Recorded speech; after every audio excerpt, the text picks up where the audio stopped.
Calcium is one of the most misunderstood parts of shrimp keeping, and it's something many of you have been asking about in the comments. Are your shrimp actually getting enough of it? Do they get it from their food or directly from the water column? And what's the difference between calcium and calcium carbonate? And does that difference actually matter? Let's dive right in and break it all down. Shrimp need calcium to build, maintain, and successfully shed their exoskeleton. Their entire survival revolves around molting. As shrimp grow, they periodically shed their old shell and form a new one. Calcium is what makes that new shell strong, stable, and protective. But it doesn't stop there. Calcium is also involved in muscle function, nerve signaling, and overall internal balance. So where does that calcium actually come from? Is it from their food or the water? The honest answer is both, but not in the way you'd think. In a typical aquarium, shrimp get the majority of their usable calcium directly from the water column, not from their food. And this is where most people misunderstand how calcium actually works. This becomes especially important during molting. When a shrimp molts, it sheds its old exoskeleton and is left with a soft, flexible new shell. At this stage, it must rapidly absorb calcium to harden that shell. This is when shrimp actively pull dissolved calcium out of the water through their gills and body, allowing the new exoskeleton to firm up and stabilize. This process is fast and time sensitive. If calcium is not readily available in the water during this window, that's when problems begin. The new shell may not harden properly, leaving the shrimp soft and vulnerable for too long. In more serious cases, shrimp can experience failed molts where they become stuck and die mid-molt. Even if they survive, you may start to see weak shells, repeated molting issues, or shrimp that slowly decline over time. At the same time, food is not irrelevant. It's just not the primary source in most setups. Instead, it acts as a support system. Shrimp naturally feed on biofilm, algae, detritus, and supplemental foods, all of which can provide trace minerals, including calcium. They will also often consume their shed exoskeleton after molting, recycling some of that calcium they previously used. Dietary calcium becomes especially important in softer water for species adapted to low mineral environments, during early life stages, or in heavily breeding colonies where demand is higher. In these situations, food helps provide a more consistent and ongoing supply of calcium alongside what is absorbed from the water column. This is why two tanks can be fed the exact same food but have completely different molting outcomes. And that difference almost always traces back to the water. Calcium-related issues in shrimp very often trace back to insufficient dissolved minerals in the water rather than the diet alone. In other words, if your water lacks dissolved calcium, simply feeding more calcium-rich food won't fully solve the problem. That's why adjusting GH and overall mineral content in the water is often far more effective than trying to fix it through diet. But here's where things often go wrong. More calcium is not always better. It's possible to have too much calcium in your water, and for shrimp, that can be just as problematic as not having enough. Because calcium contributes to general hardness, or GH, excessively high calcium often means the water is overly hard. While shrimp need calcium to build a strong exoskeleton, too much of it can actually make molting more difficult, not easier. The shell can become overly rigid, making it harder for shrimp to break free during a molt, which can lead to failed molts and deaths. At the same time, very hard water puts added stress on shrimp as they try to regulate fluids within their bodies. This is a process called osmoregulation. Over time, that added stress can weaken them. It can also throw off the balance between calcium and magnesium, both of which are important for proper molting. In most cases, shrimp don't do best with more calcium. They do best with a stable and balanced mineral environment where GH is within an appropriate range rather than pushed too high. From here, you can start looking at what actually works when it comes to supporting that balance, whether that's adjusting your water parameters directly or using passive mineral sources like cuttlebone, eggshells, or crushed coral. Calcium and calcium carbonate are often used interchangeably, but they're not the same thing, and that distinction matters more than you realize. The calcium that shrimp actually use is dissolved calcium in the form of ions in the water. This is the form that shrimp can actually absorb through their gills and body. Calcium carbonate, on the other hand, is a solid compound. This is what you find in cuttlebone, eggshells, crushed coral, limestone, and shells. It's also what makes up roughly 30 to 50% of a shrimp's exoskeleton. But the key point is this: shrimp cannot directly use calcium carbonate in its solid form. It must first dissolve into the water, releasing calcium ions and carbonate. Now, you may be wondering, how does shrimp get calcium from their shed exoskeleton if it's partially made of calcium carbonate? When they eat their old shell, their stomach acids break it down, dissolving some of it and converting it into usable calcium in their body, which they then reuse to build and harden the new shell. When it comes to your tank water, this works very differently.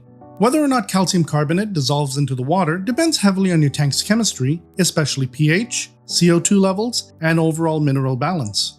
In lower pH or softer water, calcium carbonate dissolves more readily, gradually releasing calcium and increasing both GH and KH. In higher pH or already hard water, it may dissolve very slowly or barely at all, meaning it contributes very little to the actual calcium available to your shrimp. This is why simply adding a calcium source doesn't guarantee anything will actually change in your tank. And this is exactly why some aquarists see great results with cuttlebone or eggshells, while others see no change at all. It's not that the source isn't effective, it's that your tank conditions determine whether it actually works. Because of this, calcium carbonate-based materials act more like slow-release mineral sources that depend on your tank conditions rather than immediate solutions. They supply calcium over time, but they also increase KH, which helps stabilize pH. This matters because stable pH and KH play a direct role in successful molting. Sudden swings in these parameters are one of the most common triggers for molting issues and stress. At the same time, too little KH reduces buffering capacity, while too much hardness can make shells overly rigid, making it harder for shrimp to break out of their old shell and properly expand the new one. Personally, I can relate to this because my water is fairly hard, and I also use crushed coral in a few of my tanks. What I've noticed is that even after about a year, quite a bit of that crushed coral still hasn't broken down. Is that a cause for concern? No, because I know my shrimp are getting what they need from the water column and they're thriving in those tanks. There are several commonly used calcium sources in the hobby, and each one works very differently depending on your setup. Natural options like cuttlebone, eggshells, crushed coral, limestone, cereus stone, aragonite, and shells are all largely calcium carbonate based. In soft or slightly acidic water, these materials can slowly break down and may raise KH, pH, and sometimes GH over time. In harder or higher pH setups, they may have very little effect at all. Limestone and cereus stone are especially worth mentioning here. Both contain calcium carbonate, and in cereus stone, you can often see the white veins and streaks that are calcium-based deposits. Depending on your tank conditions, these materials may slowly influence your water chemistry over time, so even your hardscape can quietly shift your parameters. Cuttlebone is popular because it's easy to add and remove, making it a forgiving, slow-release option. Its main benefit comes from what gradually breaks down into the water, not from shrimp physically eating it. Eggshells work on the same principle and are incredibly accessible since most of us already have them at home. Once cleaned and prepared, they can be reused rather than thrown away. When finely crushed or powdered, they break down more readily and behave similarly to coral or cuttlebone. Crushed coral, aragonite sand, and shell grit follow the same general idea, acting as passive mineral sources when placed in filters or on substrates. Keep in mind though that they can significantly raise KH and pH in larger amounts, making them better suited for Neocaridina or harder water setups than for soft water Caridina tanks. Mineral blocks are usually compressed mineral sources, often calcium carbonate based. Some include additional minerals like magnesium, which matters because molting depends on overall mineral balance, not calcium alone. Like the other calcium carbonate sources, they don't instantly add usable minerals into the water.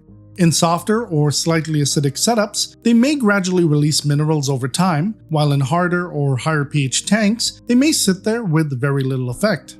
So what does actually give you reliable, predictable control over your calcium levels? That's where remineralizers come in. GH and KH remineralizers dissolve quickly and add calcium and magnesium directly into the water in a form shrimp can use right away. They allow you to set and maintain consistent GH levels, which is one of the most important factors for molting success. Unlike calcium carbonate sources, they don't depend on pH to break down, making them far more predictable. This is why many experienced shrimp keepers prefer to remineralize their water before adding it to the tank, rather than relying on passive sources inside the aquarium. The most effective approach to calcium isn't relying on a single method. It's using a combination of approaches depending on your setup, whether that's GH and KH remineralizers, slow-release calcium sources, or mineral-rich foods. Because calcium problems are almost never caused by one thing. They're caused by imbalance over time. For many setups, especially those using RO or distilled water, the foundation is a proper shrimp remineralizer that sets GH and KH where appropriate into the correct range for your species. These are designed to provide calcium, magnesium, and trace minerals in balanced ratios, making them far more reliable than trying to piece things together from individual sources. Not every setup relies on remineralizers. If you're using tap water that already contains minerals, the focus shifts more toward maintaining stability rather than building it from scratch. In these cases, understanding your water parameters and how they change over time becomes just as important. Slow-release calcium carbonate sources like cuttlebone, shells, or coral are best used as background stabilizers rather than primary solutions. They can help maintain hardness over time, but how much they contribute depends heavily on your tank's conditions. In softer water, they may gradually break down and release minerals.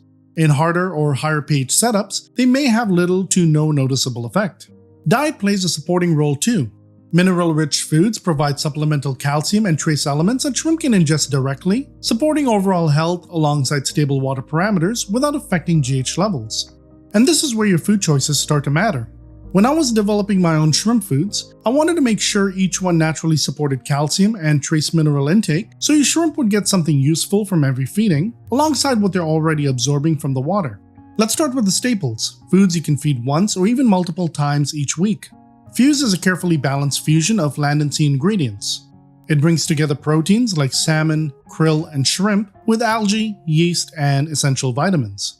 This mix provides omega-3s for color, antioxidants for immune support, and gut-friendly nutrients that support digestion and steady growth. Fuse also includes a small scoop so feeding stays consistent and controlled. To complement that, there's Vita. Where Fuse leans toward protein, Vita is entirely plant-based. It's made from carrot, spinach, kale, beetroot, pumpkin, and sweet potato, ingredients naturally rich in fiber, minerals, and antioxidants that support healthy molts, natural coloration, and long-term vitality. Like Fuse, it comes with its own scoop, making portion control simple. And then there's Tree. It's made from moringa leaves, which are naturally rich in vitamins, minerals, and trace elements, including calcium. These nutrients help support overall health, digestion, consistent molting, and natural coloration, while also contributing to stronger shells and steady growth. It also contains antioxidants that support immunity, helping your shrimp stay resilient over time. Tree comes in pellet form, making it easy to feed and control portions, and it works well as either a weekly addition or an occasional supplement. If you want to try them yourself, you can pick up any of these foods individually or grab the Molt pack. Use promo code FOREVER10 for 10% off. Skittle Squad members on Patreon also unlock exclusive member pricing, along with behind-the-scenes access and deeper insight into everything happening in my aquariums. You'll find links in the description and pinned comment below. Even with everything we've covered so far, calcium on its own isn't the full picture. Each shrimp species prefers a slightly different mineral environment. Neocaridina shrimp generally do well in moderately hard water with some KH, while some Caridina species prefer softer water with very low KH and slightly acidic conditions. Matching your shrimp in the correct mineral range, and more importantly keeping it stable, is far more important than chasing a specific number. The process of building and hardening a new exoskeleton depends on a combination of calcium, magnesium, and carbonate availability, along with stable water parameters. An imbalance between these can interfere with proper uptake, even if calcium is technically present. Another key point is that shrimp regulate their mineral uptake. They don't simply absorb unlimited calcium as long as water parameters stay within the normal range. Adding more calcium does not automatically improve molting, and excessive hardness or imbalance can actually make the process more difficult. Most molting issues come down to deficiency, imbalance, or instability rather than a lack of calcium alone. And this is where timing becomes critical. Right after molting is when shrimp need calcium the most. This is when uptake is at its highest and the new shell begins to harden. If calcium is unavailable or conditions are unstable during this window, the shrimp may remain soft for too long, increasing the risk of injury, stress, or death. This is why maintaining stable mineral conditions at all times is so important. You can't predict exactly when each shrimp will molt. Over time, mineral levels in an aquarium don't stay perfectly constant. As water evaporates, minerals are left behind, slowly increasing GH and TDS. Meanwhile, plant growth, feeding, and waste processes shift the balance in other ways. This gradual drift is one of the main reasons why consistent water changes with properly matched parameters are so important. They help reset and stabilize the mineral environment instead of letting it fluctuate over time. Even if you mainly rely on top-offs to maintain your water level, top-offs don't remove minerals. They only replace lost water, which means minerals can slowly build up over time. If you mainly rely on top-offs, the type of water you use matters. RO or distilled water becomes especially important here because it helps prevent GH and TDS from gradually climbing. Testing your parameters from time to time is also important, so you know where your GH, KH, and TDS levels are and can make sure you're providing the right balance of minerals. When calcium is lacking or when the overall mineral balance is off, the signs don't always show up as one obvious issue. Instead, they appear as a pattern of problems tied to molting, shell quality, growth, and overall colony health. And that's exactly why they're often misdiagnosed. One of the clearest signs is shrimp that remain soft for too long after molting. Instead of hardening within hours, they stay flexible, almost squishy, or never fully harden at all. This leaves them extremely vulnerable to injury, infection, and stress. This often shows up alongside failed or incomplete molts. You might see a shrimp stuck halfway out of its old shell, dying mid-molt, or showing what's called the white ring of death. That's where the shell separates in the wrong place and the shrimp simply can't finish molting. Over time, these issues can become more frequent if the underlying problem isn't corrected. In colonies dealing with long-term mineral imbalance, the effects can become more subtle but widespread. Growth slows down, shrimp appear smaller or stunted, shells become thinner and less stable, and overall survival, especially in juveniles, begins to drop. You may also notice more incomplete molts than usual, or a colony that never quite reaches the activity level you'd expect, even when feeding on a regular basis. It's also important to understand that too much calcium, or more broadly overly hard water, can cause problems as well. While shrimp need calcium to build a strong shell, too much of it can make that shell too rigid. When that happens, it can actually make it harder for shrimp to break free during a molt, leading to the same kinds of failures you'd see with a deficiency. At the same time, very hard water can put additional stress on shrimp as they try to maintain balance within their bodies. It can also throw off the balance between calcium and other important minerals like magnesium. So in these cases, the issue isn't a lack of calcium, it's that the overall balance is off. If your water is too hard, the solution isn't to add more. It's to gradually bring things back into balance. The most reliable way to do that is through water changes using lower mineral water, like RO or distilled, mixed to match your target parameters. This brings GH down in a controlled and stable way rather than causing sudden swings. If you're using tap water, this may also mean adjusting your water source or diluting it with RO or distilled water so it better matches what your shrimp actually need. You can also use water tests to understand where your parameters are. GH and KH test kits are usually enough for most setups, but calcium-specific tests are also available if you want a more detailed picture. In most cases, GH already gives you a solid overall view of your mineral levels. What looks like a calcium problem is usually a mineral balance issue, not just calcium alone. Low GH, poor mineral balance, unstable conditions, or inconsistent water changes can all lead to the same kinds of symptoms. And because of that, simply adding more calcium doesn't always fix the problem. So when diagnosing these issues, look for patterns rather than a single symptom. If you're seeing soft shells, repeated molting failures, and slow colony growth, especially alongside unstable parameters, then you're likely dealing with a mineral-related issue. Fixing that means stabilizing your water first, not just adding more. If you do nothing else, focus on keeping your GH stable and within the right range for your shrimp. That alone solves the majority of molting-related issues and creates a strong foundation for long-term health. So when it comes to calcium and molting, it's easy to think the solution is to just add more. But in most cases, that's not what your shrimp actually need. What they need is consistency. A stable mineral environment where calcium is available in the right form, supported by balanced GH, KH, and overall water conditions. When you focus on that, everything else starts to fall into place. Stronger shells, smoother molts, and a healthier, more stable colony over time. Let me know in the comments what your GH is currently at, or whether you've dealt with molting issues in your tank. And if there's a question you'd like me to cover next, ask it down below. For more in-depth guides on keeping your shrimp healthy and thriving, check out these videos next. You'll also find links to my premium shrimp food collection in the description and pinned comment below. If you'd like to support this channel and everything I'm building, you can join the Skill Squad on Patreon. I'd love to have you there. I'm Andy, thanks for watching, and I hope I made shrimp keeping a little easier for you. I'll catch you in the next one.